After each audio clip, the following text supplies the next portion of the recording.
last lecture. I can smell dinner already, so it won't take long. The topic then is lateral epicondylitis. Interesting, lateral epicondylitis was first described in 1838 by a guy called Hodgkin. And what he saw, or what his statement was in the books is quite interesting. He said that the treatment of lateral epicondylitis involves quite a lot of pseudoscience, and he used another word that I can't use, unfortunately, but it's just a difficult thing to treat. It basically boils down to two things: that it's inflammation of the origin of the extensor tendons, firstly, and secondly, dysfunction of specifically extensor carpi radialis longus.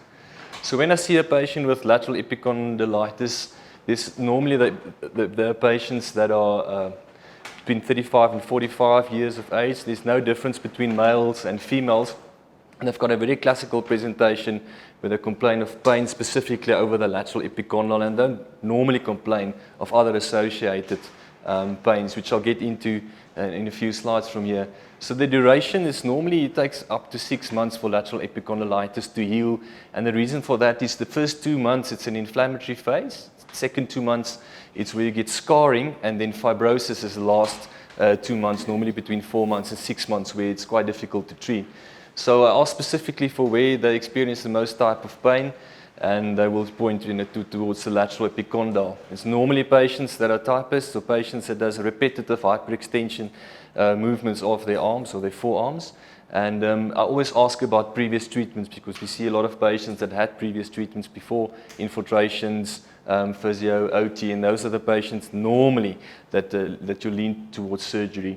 And I'll never forget to ask about referred pain. Make sure that you ask about shoulder pain and neck pain specifically, and that they don't have pain in a specific dermatome. So when I examine these patients, I go for the lateral epicondyle. I look for two things: tenderness and also very prominent lateral epicondyle in that area. And then what I ask the patients to do with the elbow extended, just to extend the wrist, and then the middle finger against pressure. And that's normally indicative, that's normally indicative of lateral epicondylitis. It's just important to always look at the posterior interosseous nerve and to examine for that. And I just ask the patient to pronate and supinate against resistance, and also I palpate over the brachioradialis area. But distal biceps tendinitis, or a problem with the distal insertion with regards to the biceps tendon, is one thing that I've missed before, so I always examine that. And then lastly, I do just a pre-flight check of the neck to make sure that the patient doesn't have referred pain.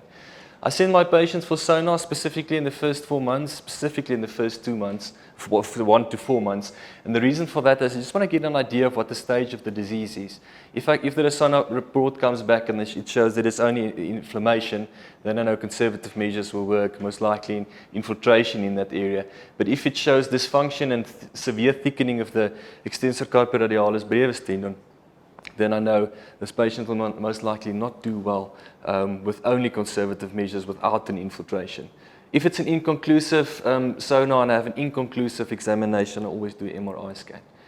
So how do I treat these patients? Most patients I treat conservatively. Started with pharmacological treatment, anti-inflammatories. Because it's in an inflammatory condition, I then give them anti-inflammatories, specifically Acoxia. And the reason for that is they build up a nice it's got a longer half-life, firstly, and secondly, it stays in the system for longer. The Zephyrapids and the Cerebrix, sometimes you get it up and down. You don't always get a good response to that. Physiotherapy, I always refer them to physiotherapy for a counteractive brace, and then you can order a splint for them. And the reason for that is you just want to take tension off those extensor tendons. And then infiltration. This is normally the area that we do incision for, and that's the area that you also need to infiltrate. You need to make sure that you hit that in the epicondyle when you do the infiltration. So they say that it's not really what you infiltrate, but how you infiltrate. So if you infiltrate the patient, make sure that you feel the bone and that you're onto the right spot. I use Marcaine, and I mix that with Celestone. That's more or less what I do, and then you can repeat that 3 times. And then in the meantime, we send them for physiotherapy. So when we do surgery, just important to note, we go over the same areas that we normally do the infiltration, and it doesn't project well, but you can see that the other cause then for lateral epicondylitis is extensor carpi radialis insertion tendon that's dysfunctional. So the combination between the dysfunctional tendon and inflammation is what causes it.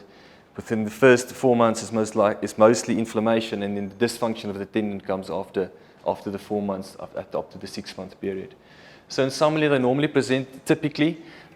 Never forget the posterior interosseous nerve or to examine the distal biceps incision. Most of them can be treated conservatively, and if you do an infiltration, you do it over the epicondyle. Use Marcaine and Celestone. And surgery, I only do surgery for patients that's failed conservative treatment after 6 months, or if they have been treated conservatively before and they pitch up at 4 to 6 months. I do a sonar and I see the capsule is thickened. They've gone through all the processes. Then I would revert to surgery. So when to refer a patient? I think if you've got failure of conservative treatment, and lastly, if you're not comfortable with the infiltration in that specific area, we're more than willing to help. Thank you. So now.